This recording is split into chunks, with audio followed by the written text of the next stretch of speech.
They are clocks, candle holders, and small sculptures designed to brighten up a home or a workspace. And Acme Animals owner Nancy Clark says much of what she makes heads stateside. I only have 5 stores in Canada. It's really shocking.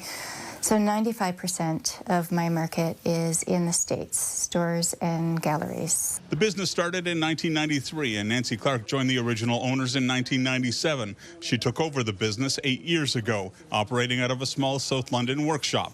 Acme Animals has sustained through various economic ups and downs over the last 30 years, but the tariffs could have a dramatic impact. It could very well tank my business. Clark says even with the prospects of tariffs, she wanted to be fair to her customers and warned them that they may need to absorb some or possibly all of the tariff increase. I basically asked them, how do you want to proceed with this, knowing that there is this additional cost? She's been working on 2 individual orders and 1 big order for a store. They have all decided to wait and see what happens.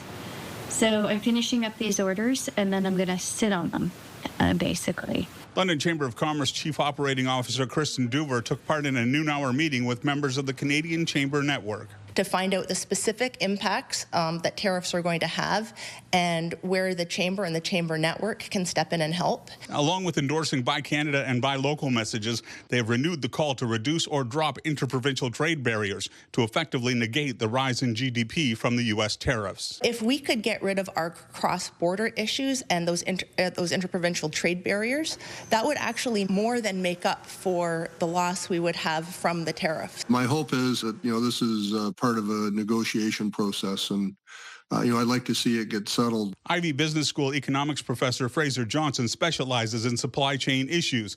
While governments were able to quickly mobilize to provide supports for businesses impacted by the pandemic, addressing the impacts of tariffs presents a greater challenge. They are different, and they're going to impact different regions of the country disproportionately. They're going to impact different industries disproportionately.